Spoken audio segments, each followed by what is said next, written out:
Another issue close to all of our hearts. Mortgage approvals for new house purchases rose 16% in April. That's compared with March, according to the latest data from the Council of Mortgage Lenders.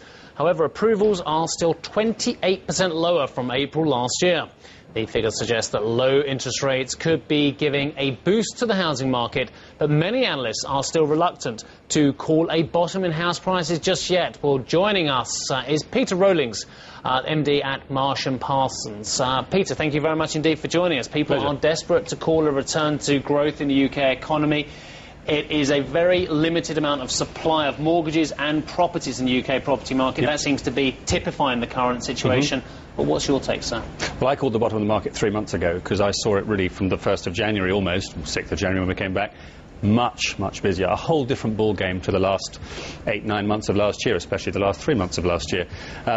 We've seen an enormous change in the market, a sea change in the market, with people being much more positive, much more optimistic.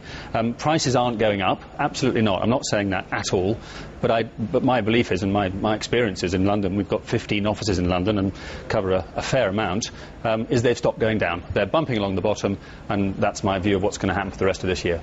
Peter, are you seeing the buyer profile changing, or is it just more of the same type of people buying houses, or is there more just different people, first-time buyers and buy-to-let owners as well, all looking for property right now? Is it just one type? It's very much concentrated at what in London we call the bottom end of the market, which I would guess is sub £500,000. There is unbelievable amounts of buyers at that sort of level. But also, being London, it has an extraordinary level of overseas buyers. There's a real flight to quality.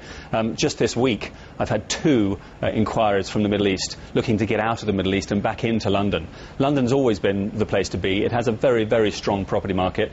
We're down 25, even 30% in some cases, and it's showing value. And it can't surprise anybody that a market comes down, it hits a bottom, and in my view, it'll carry along that bottom for a while, and then it'll start going up.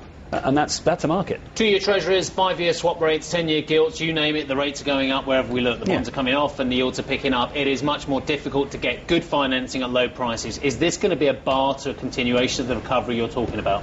It might be if it carries on and gets worse. But quite frankly, you can get 2-year fixed-rate mortgages now at sub 3% if you have a 25% deposit. Really? Which, yeah, absolutely. Wow. Yeah, 2.89%, absolutely. And 5-year rates, quite frankly, the worst rate you're going to get at the moment is 6.5%, which if we'd been having this conversation, I don't know, 2-3 years ago, we'd have been pretty happy with that.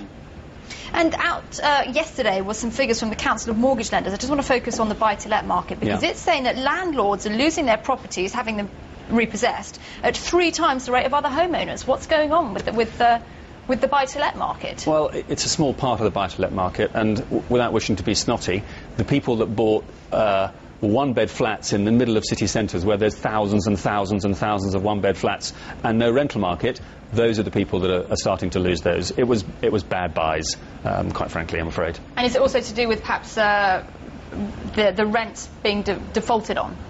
Possibly, yeah, absolutely.